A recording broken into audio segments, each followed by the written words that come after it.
Hola, mi querida comunidad de Silvia Finanzas Inteligentes, ¿cómo están? Hoy todos nos despertamos con la noticia que la NASA dice que están ocurriendo llamaradas solares tan potentes que pueden llegar a causar apagones, ni más ni menos. Parece que están de moda los apagones.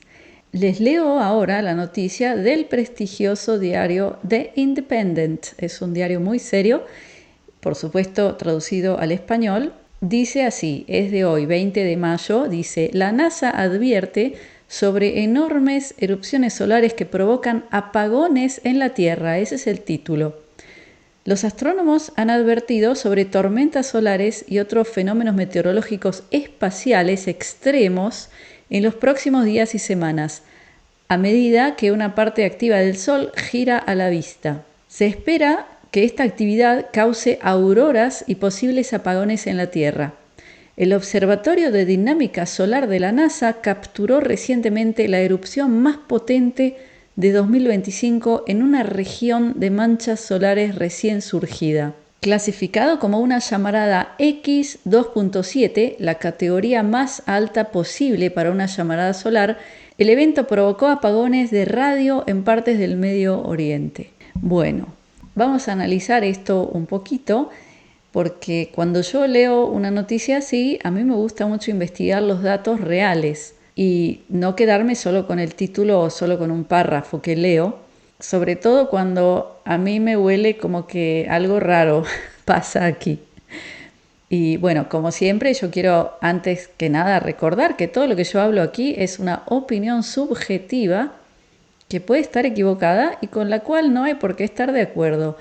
Pero a mí me gusta alentar a la gente a pensar un poquito más profundamente y no siempre creerse todo lo que nos dicen y sobre todo no interpretar como quieren que interpretemos los periódicos, porque ya nos dimos cuenta que la prensa oficial no siempre representa la realidad o la verdad, sino que muchas veces trata de convencernos de lo que le conviene a alguien. Entonces vamos a empezar por la pregunta más básica que yo haría y es: ¿a qué distancia estamos del Sol? ¿Alguien lo sabe? Y sin buscar en Google me lo puede responder. Así que si alguien lo sabe, que lo escriba abajo, pero no hagan trampa y no vayan a buscar a Google. Entonces, la distancia de la Tierra al Sol, de acuerdo a lo que nos dicen, es alrededor de 151 millones de kilómetros. Bastante lejos, ¿no? Y luego yo intenté calcular cuánto puede tardar en llegar una llamarada solar a la Tierra y busqué a qué velocidad se mueve una llamarada solar. Y la respuesta es alrededor de, o sea, varía de 250 a 3000 kilómetros por hora se mueve la llamarada, que las llamaradas son partículas. Entonces, si hacemos el cálculo de cuánto tardaría en llegar una llamarada solar a la Tierra, por supuesto que hablamos de las partículas, porque la llama en sí, el fuego, quizás no llegue, seguramente no, pero las partículas, las nanopartículas que salen, ¿cuánto tardarían en llegar a la Tierra? Y es muy fácil, dividimos 151 millones de kilómetros por un promedio, digamos, de 2000 kilómetros por hora, porque vimos que era de 250 a 3000, digamos 2000 kilómetros. Y eso nos da que tardaría 75.500 horas, lo que equivale a 3145 días. ¿Ok? Entonces, cuando hay una llamarada solar, las partículas, que son algo físico, tardarían en llegar más o menos 3145 días a la Tierra, que eso es entre 9 y 10 años. ¿Ok? Pero ahora vamos a hablar de qué otra cosa sale cuando hay una llamarada solar, y lo que nos explican es que salen ondas electromagnéticas, que no solo salen partículas físicas que pueden ser pedacitos de minerales, lo que sea. Imagínense una llamarada, quiere decir que hay un proceso físico, una explosión del Sol, entonces salen partículas. Pero lo que nos dicen los científicos es que salen también ondas electromagnéticas, que ya eso no son partículas, sino son ondas. Y ahí viene la pregunta interesante, que es: ¿a qué velocidad se mueven las ondas, por ejemplo, de radio, que son exactamente eso, son ondas electromagnéticas? Y aquí esto se acerca a la velocidad de la luz. Eso es lo que nos dicen los científicos. Y entre paréntesis yo hoy quiero agregar que en este momento de la historia nos damos cuenta que a veces lo que dicen los científicos tampoco es correcto, entonces tenemos que tomarlo con pinzas, todo. Pero ¿a qué velocidad se mueve la luz? Se mueve a 300.000 kilómetros por segundo, no por hora, por segundo, muy rápido. Y las ondas de radio se mueven más o menos a esa velocidad. Entonces, si hacemos el mismo cálculo de ver a qué distancia está el Sol de la Tierra y a qué velocidad se mueven las ondas electromagnéticas, eso tendría que ser más o menos 8 a 10 minutos desde que sale la onda electromagnética hasta que llega a la Tierra. Fíjense la diferencia entre partículas físicas que tardarían de 9 a 10 años en llegar a lo que tardaría una onda electromagnética. Entonces podemos entender que el aviso de la NASA se refiere a las ondas electromagnéticas. Por eso también nos dicen que esas ondas electromagnéticas pueden generar auroras boreales, porque eso es cuando choca con la ionosfera, es una capa que cubre el planeta. Eso genera ese fenómeno visual que es la aurora boreal. Pero lo que nos dice la NASA es que eso podría generar también apagones. Y lo que nos dice también la NASA es que ocurrió recientemente una de esas llamaradas tan potentes y lo que generó fue que las comunicaciones por radio se vean afectadas en el Medio Oriente. Entonces, luego de haber explicado todo esto y viendo que recientemente ocurrieron apagones tan grandes como el de España y la península ibérica, que dejó a más de un país sin electricidad durante tantas horas, y antes que eso el apagón de Chile. Pero en el caso de Chile se habló, ingenieros explicaron que fue un fallo de una parte específica en el norte de Chile. Ahí se habló de un fallo que cortó la electricidad en todo el país. O sea que ahí no fue por una llamarada solar. Pero si rebobinamos y volvemos al evento de Chile, vemos que se habló de un fallo, pero no se explicó por qué falló. Nadie lo explicó. Y yo le pregunto a los chilenos, ¿alguno recibió una explicación concreta y concisa de por qué hubo ese fallo? Luego ocurrió el apagón tan grande y tremendo en la península ibérica, y ahí tampoco hubo explicación de por qué se cortó la luz en tantos lugares a la vez y por tanto tiempo. Y ahora lo que vemos es que nos están contando que pueden haber más apagones por lo que está ocurriendo con el Sol. Y aquí llega el momento de que yo haga preguntas simples como se haría un niño. Ustedes saben que a mí me gusta hacer esas preguntas. Y la primera pregunta es, ¿cómo puede ser que en los últimos 100 años no hayan ocurrido apagones como estos? O sea, el Sol no enviaba ninguna llamarada, no ocurría esto. ¿Por qué será que todo ocurre justo ahora? Todo nos pasa ahora, en estos años. Desde 2020 en adelante, de golpe, todo ocurre. Sobre todo cuando hoy tanto nos cuentan de las maravillas de la tecnología, de la inteligencia artificial, etcétera, que supuestamente tendríamos que tener la capacidad, yo no digo de que no ocurra un evento así, pero sí de analizar por qué ocurrió. Eso es básico, eso ocurre en cualquier empresa, en cualquier tecnología.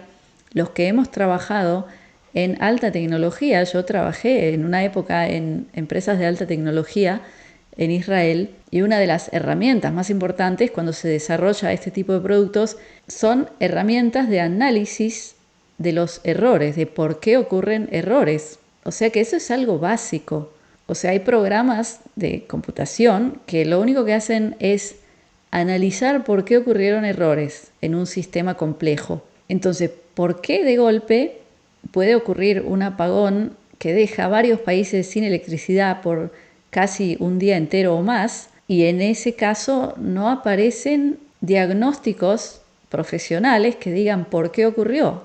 O sea, esas son herramientas básicas en cualquier sistema complejo hoy en día. Y digamos que hubiera sido por una llamarada solar, también se podría decir qué parte afectó y por qué esa parte hizo que todo el país deje de funcionar. O sea, hay que entender que el hecho de que no nos den respuestas, eso llama mucho la atención.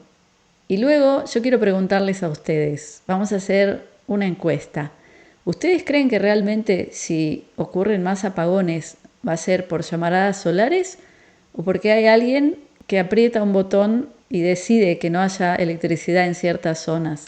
Yo les pregunto eso a ustedes. Y que simplemente nos están ahora empezando a contar una historia sobre llamaradas solares para que se pueda señalar a ese como el motivo y no se vean los motivos reales. De nuevo, esto es una encuesta. Les pregunto a ustedes, ¿piensan que realmente si ocurren más apagones masivos como los que ocurrieron recientemente, va a ser realmente por el sol o hay otros motivos? Y bueno, y sea cual sea la respuesta, lo que tenemos que tener bien claro es que van a haber más apagones.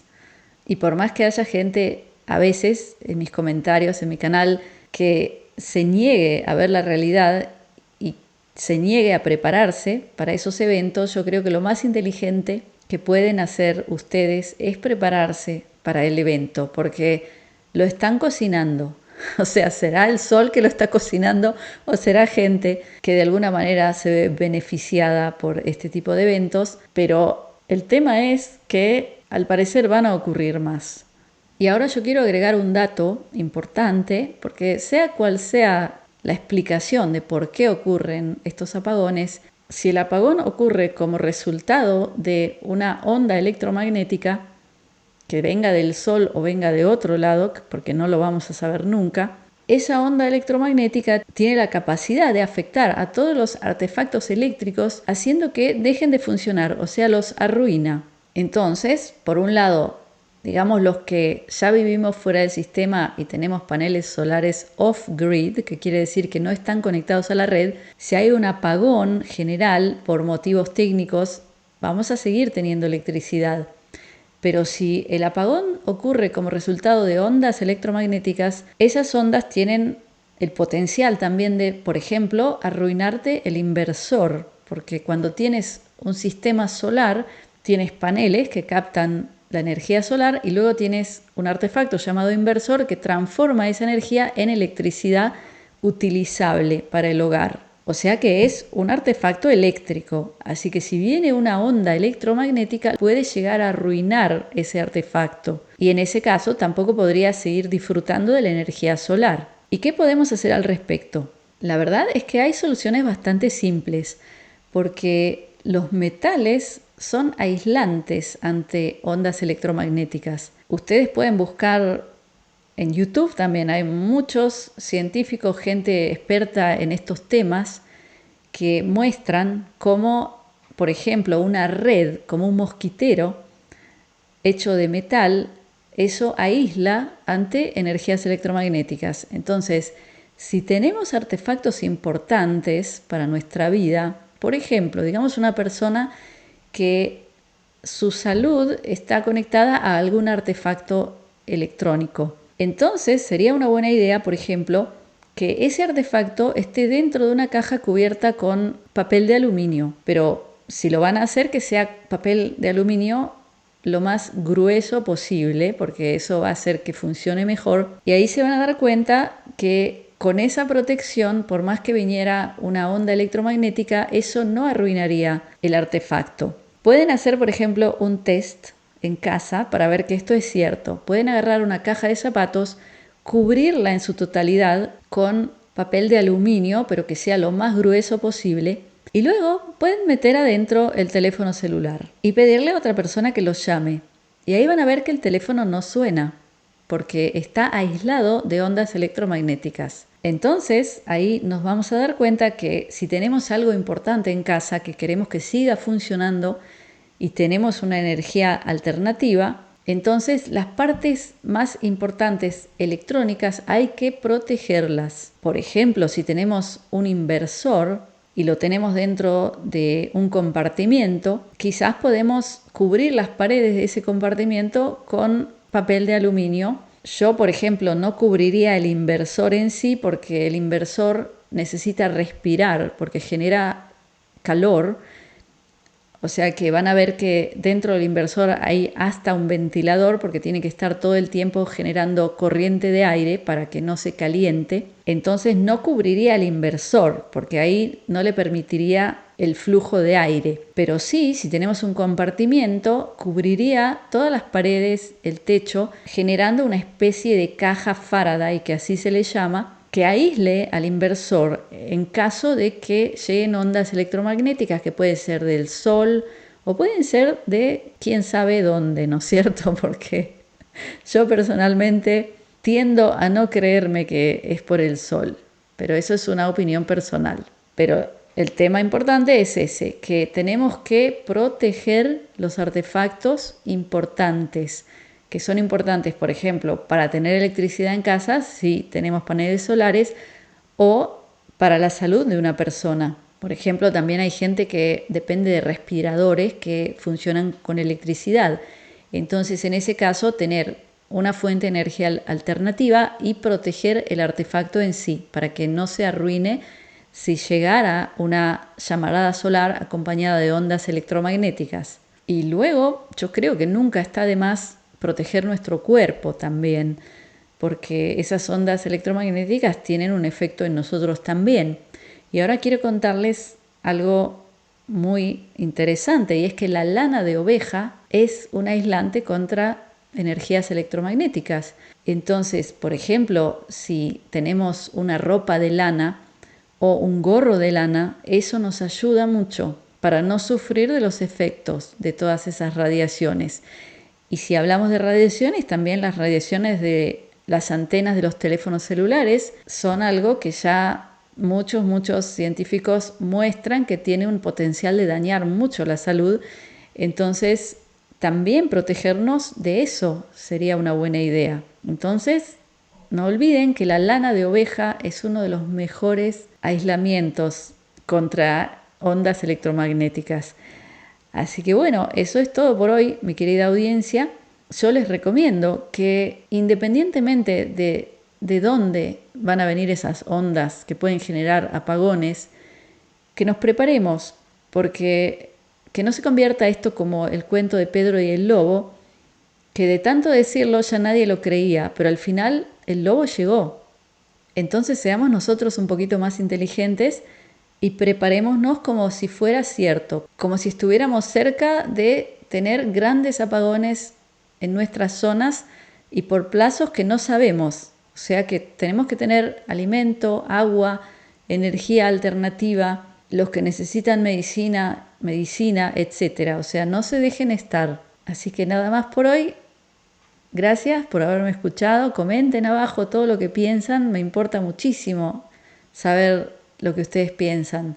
Como siempre, los invito a unirse a mi comunidad privada, comunidadsilvia.com, donde hablo de lo que está pasando en el mundo con libertad de expresión. O sea que ahí van a escuchar mucho más de lo que puedo decir aquí. Nada más, los dejo con mi bendición, mi braja, de briut, que es salud, de shalom, que es paz, de ahavá, que es amor, y shefa shel devarim tovim, que es multiplicidad de cosas buenas.